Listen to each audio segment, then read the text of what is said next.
Assalamualaikum warahmatullahi wabarakatuh. Shalom, Om Swastiastu, Namo Buddhaya, dan juga salam kebajikan bagi kita semua.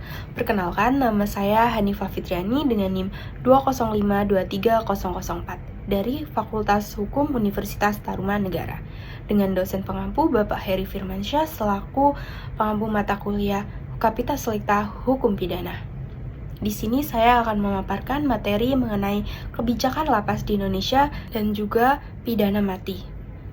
Pertama, masyarakat Indonesia pasti sudah mengetahui apa itu lapas. Lapas adalah tempat bagi para narapidana dan juga tempat untuk pembinaan para narapidana dan juga anak didik permasyarakatan. Selain lapas, ada juga rutan. Apa bedanya lapas dengan rutan? Rutan adalah tempat untuk para tersangka atau terdakwa oleh penyidik yang nantinya akan diperiksa dan penempatannya untuk kepentingan sidang. Sedangkan lapas sendiri adalah seseorang yang sudah dinyatakan bersalah atau melakukan tindakan pidana. Walaupun keduanya memiliki perbedaan, namun lapas dan juga rutan memiliki kesamaan, yaitu memiliki kewenangan konflik antara penghuni satu dengan penghuni lainnya. Konflik sendiri terjadi karena perbedaan ras, agama, dan juga latar belakang dari berbagai narapidana, menyebabkan bentrok dan juga munculnya kerusuhan. Selain itu, konflik juga sering terjadi karena adanya penyanderaan petugas dan juga pencurian senjata yang dilakukan oleh narapidana. Oleh karena itu, menjadi perhatian kurangnya pengawasan pemerintah terhadap narapidana di Indonesia. Hal seperti itu sering terjadi karena narapidana satu dengan narapidana lain memiliki keistimewaan yang berbeda atau dalam hukum pidana sendiri disebut sebagai anak tiri. Hal tersebut menjelaskan bahwa keadilan di Indonesia masih kurang dan juga pengawasan dari pemerintah.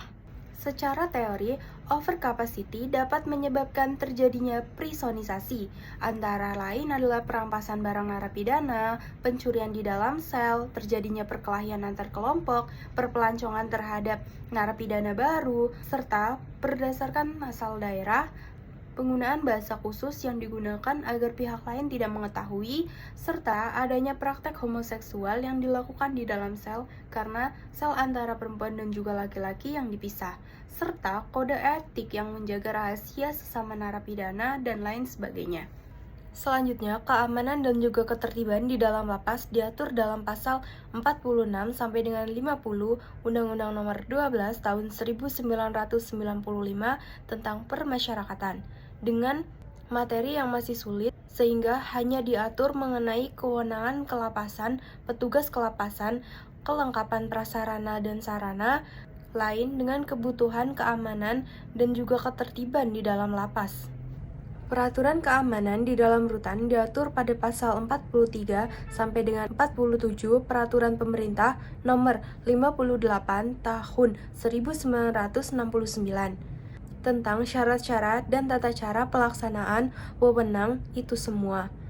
Hanya saja copy paste dari pasal 46 sampai dengan pasal 50 nomor 12 tahun 1995 tentang permasyarakatan. Dampak negatif dari prisonisasi ini adalah banyaknya fakta sosial dalam penjara cenderung mendukung dan juga melindungi narapidana yang masih sangat menginternalisasi perilaku kriminal. Sebaliknya, mereka yang masih setia pada kehidupan non-kriminal seringkali mendapat ancaman dan juga perundingan oleh sesama napi dan juga mengalami penindasan. Masalah kepadatan pada hunian lapas seharusnya tidak menjadi tanggung jawab lapas pribadi, akan tetapi juga seluruh elemen yang ada dalam sistem peradilan pidana, seperti penyidik, jaksa, dan juga hakim. Ketika terpidana sudah menjalani sebagian dari hukumannya, langkah-langkah untuk mengurangi kepadatan dalam hunian ini adalah dengan cara menyederhanakan hak-hak narapidana. Contohnya adalah cuti bersyarat, kebebasan bersyarat, dan juga cuti menjelang bebas. Penyederhanaan hak-hak bagi para narapidana tidak hanya bermanfaat bagi narapidana tersebut, melainkan juga bermanfaat bagi pengelolaan penjara secara keseluruhan, karena hal tersebut masih menjadi perhatian pemerintah untuk mencari solusi bagaimana menangani masalah tentang keamanan dan juga kepadatan dalam lapas itu sendiri. Selanjutnya, materi tentang hukuman mati. Menurut Roslan Saleh, pidana mati merupakan pidana terberat di hukum positif kita. Karena kebanyakan negara-negara sudah meninggalkan hukuman mati, tinggal mempunyai arti kultur historis. Dikatakan demikian karena kebanyakan negara sudah tidak mencantumkan hukuman mati pada kitab undang-undang hukum pidananya. Pasal 28I Undang-Undang Republik Indonesia menyatakan hak untuk hidup, yang artinya adalah hak tidak disiksa, hak kemerdekaan pikiran, dan juga hati nurani, hak beragama, hak untuk tidak diperbudak, hak diakui sebagai pribadi di hadapan hukum, hak tidak dituntut atas dasar hukum.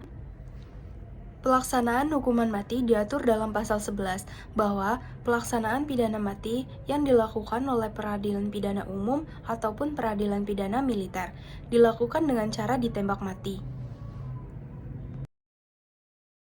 Namun yang lebih menarik adalah ketentuan hak terpidana.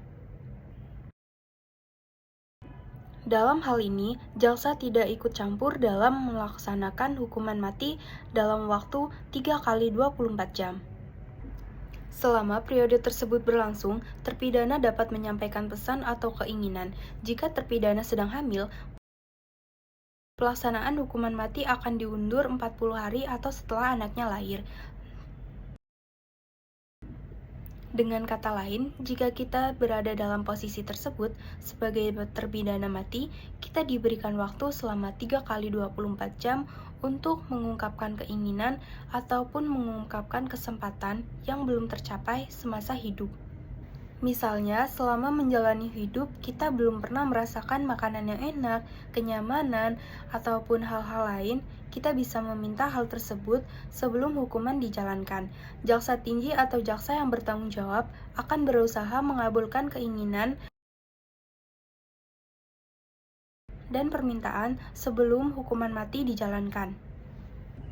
Sekian materi yang dapat saya sampaikan, kurang dan lebihnya saya mohon maaf.